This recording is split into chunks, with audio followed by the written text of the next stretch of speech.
പക്ഷേ പാലക്കാട് ഉപതെരഞ്ഞെടുപ്പ് വരാൻ പോവുകയാണ്. പാലക്കാടല്ല, ചേലക്കരയും വരുന്നുണ്ട്. പക്ഷെ നമുക്ക് ഇത്തവണ പാലക്കാട് മാത്രം എടുക്കാം. പാലക്കാട് ഉപതെരഞ്ഞെടുപ്പ് വരാൻ പോകുമ്പോൾ ഒരുപാട് അഭ്യൂഹങ്ങൾ, വീണ്ടും ഒരു തെരഞ്ഞെടുപ്പ് കാലം, ലോക്സഭാ തെരഞ്ഞെടുപ്പിൽ ഒരുപാട് അഭ്യൂഹങ്ങളും കാര്യങ്ങളും ഒക്കെ പടർത്തിവിട്ട മാധ്യമങ്ങളുണ്ടല്ലോ. പക്ഷേ ഒന്നും ലോജിക്കലായിട്ടുള്ള കാര്യമില്ല. അന്ന് തെരഞ്ഞെടുപ്പ് വന്നപ്പോൾ എല്ലാം തെളിഞ്ഞു. പാലക്കാടും ഇത്തവണ പലതും പടർത്തിവിടുന്നുണ്ട്. പക്ഷെ നമ്മുടെ തെരഞ്ഞെടുപ്പ് അവലോകനം എന്ന് പറയുന്നത് അത്തരത്തിലായിരിക്കില്ല. കൃത്യമായിട്ടുള്ള കണക്കും കാര്യങ്ങളും വെച്ചുകൊണ്ടായിരിക്കും എന്ന് പ്രശാന്ത് ഏട്ടൻ നേരത്തെ എൻ്റെ അടുത്ത് പറഞ്ഞല്ലോ.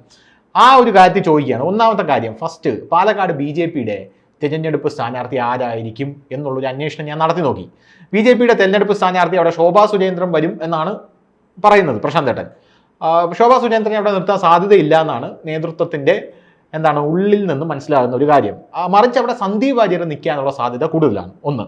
രണ്ടാമത്തെ കാര്യം, കോൺഗ്രസിൻ്റെ അവിടെയും ഉള്ളിൽ ഒന്ന് അന്വേഷിച്ച് നോക്കിയപ്പോൾ അവർ പറയുന്നത്, ഞാൻ വിചാരിച്ചത് അവിടെ പാലക്കാട് നമ്മുടെ ഷാഫി പറമ്പിലിൻ്റെ വാലായിട്ട് നടന്നത് നമ്മുടെ രാഹുൽ മാങ്കൂട്ടമാണല്ലോ, രാഹുൽ മാങ്കൂട്ടത്തിൽ ആയിരിക്കും നിൽക്കാൻ പോകുന്നത് ഞാൻ വിചാരിച്ചു. പക്ഷെ അല്ല, അതിന് വേണ്ടിയിട്ട് ആ സീറ്റിന് വേണ്ടിയിട്ട് VT ബൽറാം പണി തുടങ്ങി. മറിച്ച് രാഹുൽ മാങ്കൂട്ടം അടൂര് പ്രവർത്തിക്കുകയാണ്. ഇപ്പോൾ അടൂര് പ്രവർത്തിച്ച് നിയമസഭാ തെരഞ്ഞെടുപ്പിൽ സീറ്റ് ലക്ഷ്യമാക്കി പ്രവർത്തിച്ചുകൊണ്ടിരിക്കുകയാണ്. അവിടെ നിന്ന് അടുത്ത തവണ ഒരു സീറ്റ് പിടിക്കാനാണ് രാഹുൽ മാങ്കൂട്ടത്തിൻ്റെ ഒരു പരിപാടി.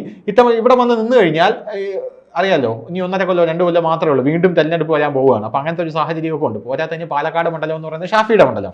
ഷാഫി എപ്പോൾ തിരിച്ചു വന്നാലും അത് തിരിച്ചു കൊടുക്കേണ്ടി വരും. അപ്പം സേഫ് അടൂരിൽ തന്നെയാണ്. അങ്ങനെ ഒരു ലോങ് ടേം പ്ലാനിലാണ് രാഹുൽ മാങ്കൂട്ടം പോകുന്നത് എന്നുള്ളൊരു ഇതിലാണ് നിൽക്കുന്നത്. പിന്നെ CPM അത് നമ്മൾ അറിയേണ്ട ആവശ്യമില്ല. എന്തായിരുന്നാലും ഇവർ രണ്ടുപേരുമാണ് ടൈപ്പ് മത്സരമാരും. BJPയും കോൺഗ്രസ് തമ്മിൽ എങ്ങനെ പോകും ഇത്തവണ പാലക്കാട് ആര് പിടിക്കും? BJPക്ക് പിടിക്കാൻ പറ്റുമെന്ന് തോന്നുന്നുണ്ടോ? എനിക്ക് തോന്നുന്നില്ല പറ്റുമെന്ന്. UDFനാണ് ആ മണ്ഡലത്തിൽ ഞാൻ സാധ്യത കൂടുതലും കൽപ്പിക്കുന്നത്. പ്രശാന്ത് ഏട്ടൻ എന്താ തോന്നുന്നത്?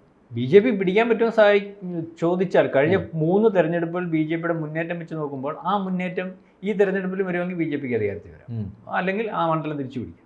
പിന്നെ അവിടുത്തെ സ്ഥാനാർത്ഥികൾ എന്ന് പറയുന്നത് അനുഷ് പറഞ്ഞാൽ ഞാൻ കേട്ട ഒന്ന് സന്ദീപ് വാര്യർ, 2 കൃഷ്ണകുമാർ പാലക്കാട്ടുകാരൻ. അയാൾ ലോക്സഭ മത്സരിച്ച് കഴിഞ്ഞു. അവിടുത്തെ ഒരു വലിയ BJP മുനിസിപ്പാലിറ്റി നല്ല BJP അപ്രസക്തമായിരിക്കുന്ന സമയത്ത് പോലും BJP വളർത്തിക്കൊണ്ടുവന്ന ആളാണ്. പിന്നെ മൂന്നാമത് ഈ ശോഭാ സുരേന്ദ്രൻ. 3 പേരുകളായിരിക്കുന്നത്. പിന്നെ കോൺഗ്രസിന്റെ എന്ന് പറയുമ്പോൾ രാഹുൽ മാങ്കൂട്ടം, പിന്നെ VT ബൽറാം, പിന്നെ വേറെ ഒരു യൂത്ത് കോൺഗ്രസ് ഡോക്ടർ നിതിനോ അങ്ങനെ ഒരാളുടെ പേര് കേൾക്കുന്നുണ്ട്, അത് പാലക്കാട്ട്. പിന്നെ മറ്റേ CPM ഇപ്പം ശരിക്കും പറഞ്ഞാൽ അവിടെ സ്ഥാനാർത്ഥി അവർക്ക് നേരത്തെ പ്രൊമോട്ട് ചെയ്യാൻ അല്ലെങ്കിൽ എടുത്തു കാണിക്കാനുള്ള നല്ല ഇതുവരെ VT ഗോപിനാഥ് സംസാരിച്ചെന്ന് പറയുന്നത് പുള്ളി മാറിയിരിക്കുന്നവർ. എന്തുവായാലും നമ്മൾ ഇപ്പോഴേ അവിടുത്തെ മണ്ഡലം കഴിഞ്ഞ 15 കൊല്ലം കൊണ്ട് ഷാഫി പറമ്പിൽ ആണ് MLA ആയിട്ടുള്ളത്. ഷാഫി പറമ്പിൽ നമ്മൾ ഈ പറയുമ്പോൾ നല്ല ജനപ്രിയനായിട്ടുള്ള MLA തന്നെയാണ്. 100%. ഈ ഇവിടുത്തെ നമ്മൾ ആദ്യമേ പരിശോധിക്കേണ്ടത് പാലക്കാട് ഇവരെല്ലാവരും ജയിക്കും, തോക്കും, അല്ലെങ്കിൽ സാധ്യത ഉണ്ടെന്നൊക്കെ പറയുമ്പോൾ പാലക്കാടിനെ പറ്റി മൊത്തത്തിൽ ഒന്ന് വിശകലനം ചെയ്യേണ്ടതായിരുന്നു. പാലക്കാട് മണ്ഡലം എങ്ങനെയാണ്, അല്ലെങ്കിൽ അതിൻ്റെ കിടപ്പെങ്ങനെയാണ്. നമുക്ക് ഇപ്പോൾ സെൻസസ് 2011 നടന്നുള്ളൂ. ആ സെൻസസ് വെച്ച് നോക്കുമ്പം പാലക്കാട് SC വോട്ട് ഏതാണ്ട് 10.91%. അത് 19,255 വോട്ടുണ്ട്. 19,255 വോട്ട്. 19,255 വോട്ട്. മനസ്സിലായില്ലേ? ST വോട്ട് 247, അതായത് 0.14%. 0.14% ഉള്ളു SC വോട്ട്. മുസ്ലിം വോട്ട് 22.5%. 22.5%. അതായത് ഏകദേശം 39,714, 40,000 വോട്ടുണ്ട് മുസ്ലിങ്ങളുടെ. വളരെ നമ്മൾ നോട്ട് ചെയ്യേണ്ട ഒരു പോയിന്റാണ്. 40,000 വോട്ട് മുസ്ലിങ്ങളുള്ള മണ്ഡലമാണ്. 40,000.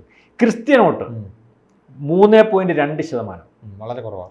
അതായത് 5,648 വോട്ടാണ്. 5,648 വോട്ട്. ഇനി ഹിന്ദു വോട്ട് 74.3% ഹിന്ദു വോട്ടുള്ള ഒരു മണ്ഡലമാണ് പാലക്കാട്. അതായത് 1,31,135 വോട്ടുണ്ട്.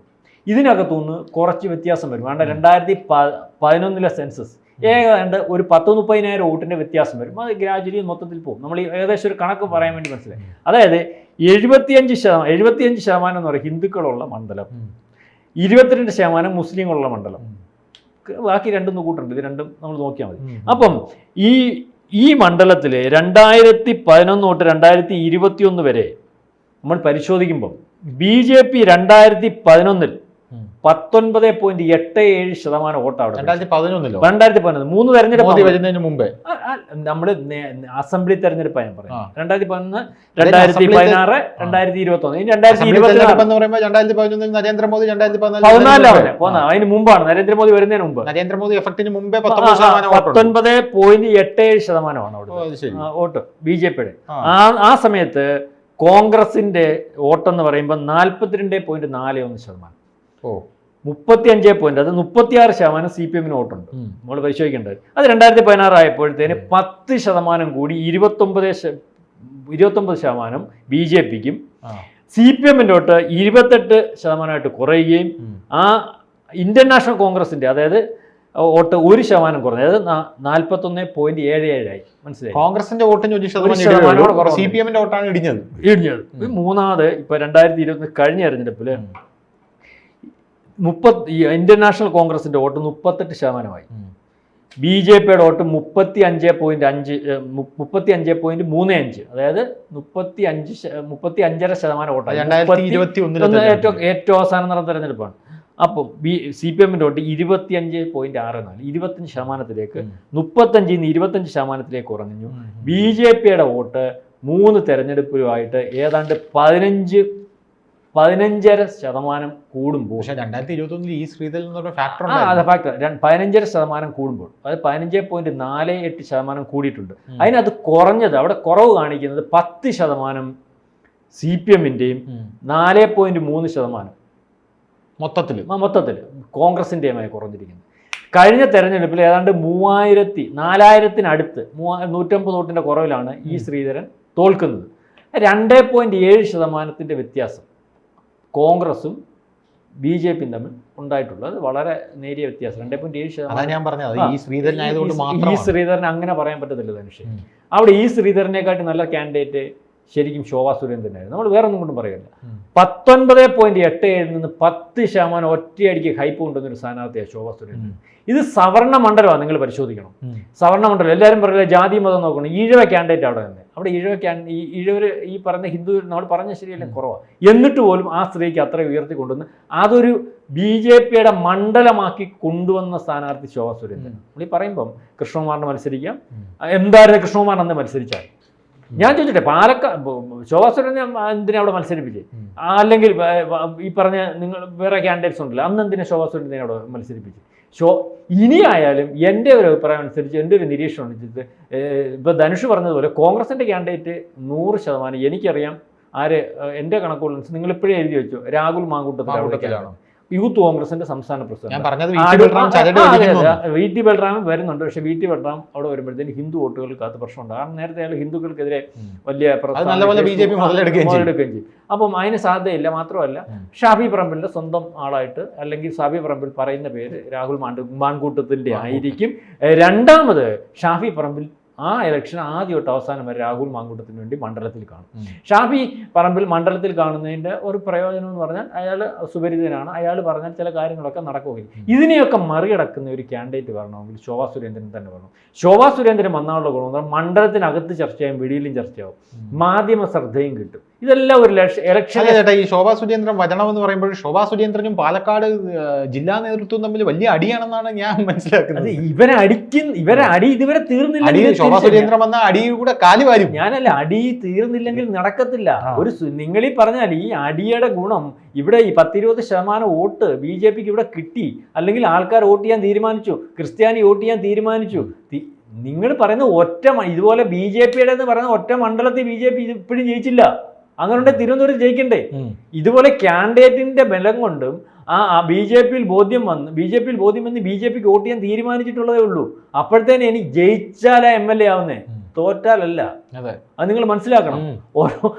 ആദ്യമേ ഒരു സാധ്യത ഉണ്ടാക്കി ഇവർക്കെല്ലാം മത്സരിച്ച് 140 സീറ്റിലും മത്സരിക്കാൻ പ്രാപ്തമായിട്ടുള്ള ഒരു സംവിധാനത്തിലേക്ക് ഇവിടെ ഈ പാർട്ടിയെ കൊണ്ടുവരുന്നതിന് മുമ്പ് തന്നെ BJP ജയിക്കുമെങ്കിൽ ഞാൻ ജയിക്കണമെന്ന് ആരെങ്കിലും ധരിച്ചു വന്നാൽ അവിടെ ഒന്നും ജയിക്കത്തില്ല. പാലക്കാട് ടൈറ്റ് മത്സരമാണ്.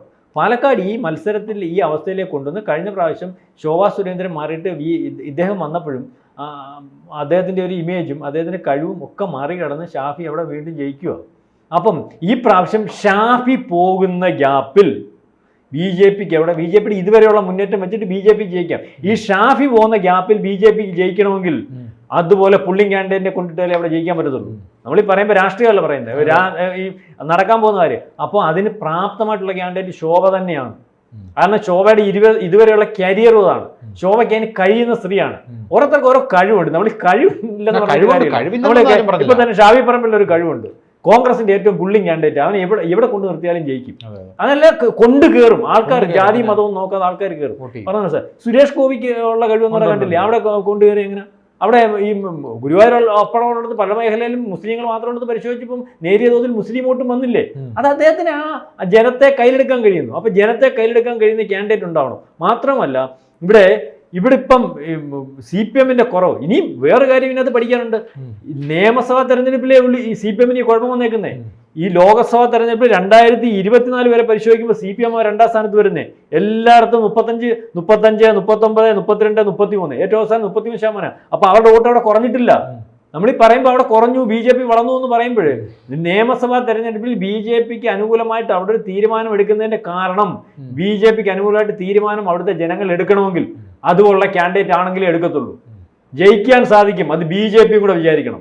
BJP രണ്ടും മറന്ന് എല്ലാവരും ഗ്രൂപ്പും ഒക്കെ മറന്ന് കൃത്യമായിട്ട് നല്ല കാൻഡിഡേറ്റ് കൊണ്ടുവരുത്ത് അവിടുത്തെ ജനങ്ങൾക്ക് വോട്ട് ചെയ്യാൻ തോന്നലുണ്ടാക്കുന്ന ഒരു കാൻഡിഡേറ്റ് വന്നാൽ മാത്രമേ BJPക്ക് അവിടെ ജയിക്കാൻ സാധ്യതയുള്ളൂ. നമ്മൾ ഈ കണക്ക് എല്ലാവരും BJP ജയിക്കും അല്ലെങ്കിൽ സാധ്യതയുണ്ട് ഇല്ലെന്ന് നമ്മൾ പറയുന്നില്ല.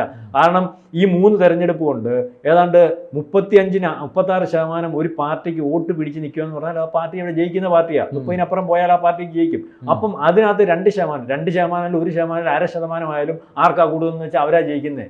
മനസ്സിലായില്ലേ? അത് നമ്മൾ മനസ്സിലാക്കണം. അപ്പൊ ജയിക്കാൻ സാധ്യത ഉണ്ടാക്കി കൊടുത്ത ഏറ്റവും ആ മണ്ഡലത്തെ കൊണ്ടുവന്ന് ഒരു A ക്ലാസ് മണ്ഡലമാക്കി കൊടുത്ത ശോഭാ സുരേന്ദ്രനെ തന്നെ ഇപ്പൊ അവർക്കപ്പുറം അവിടെ ഒരു കാൻഡിഡേറ്റ് വേറെ ഇല്ല.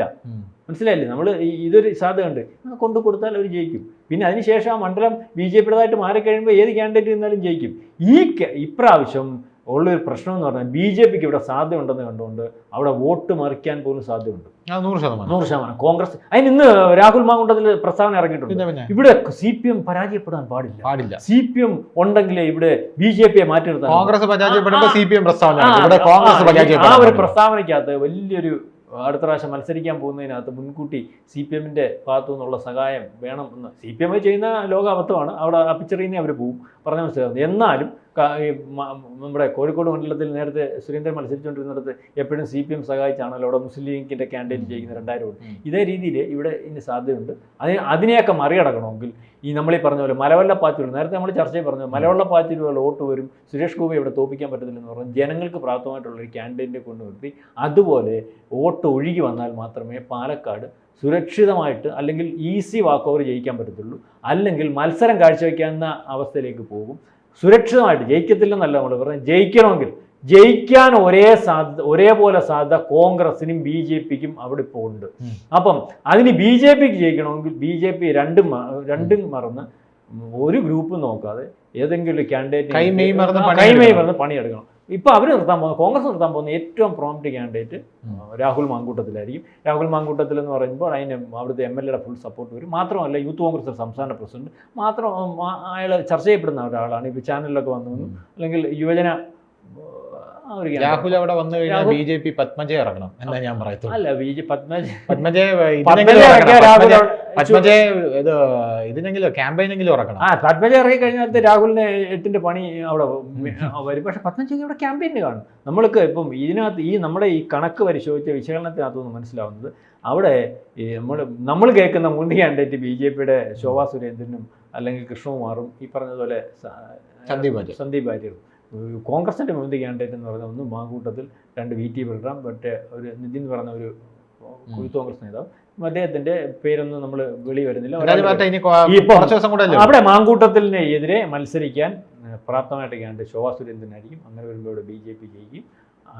BJPക്കും കോൺഗ്രസിനും ഒരേപോലെ കിട്ട നിൽക്കുന്ന മണ്ഡലമാണ് എന്നാണ് നമ്മൾ കണക്കുകൾ പരിശോധിച്ചതിൽ നിന്ന് മനസ്സിലാവും. കൂടുതൽ വാർത്തകളും വിശേഷങ്ങളും നിങ്ങളിലേക്ക് എത്താൻ ABC മലയാളം സബ്സ്ക്രൈബ് ചെയ്യുക, ബെൽബട്ടനും അമർത്തുക. കൂടുതൽ വാർത്തകളും വിശേഷങ്ങളും നിങ്ങളിലേക്ക് എത്താൻ ABC മലയാളം സബ്സ്ക്രൈബ് ചെയ്യുക, ബെൽബട്ടനും അമർത്തുക.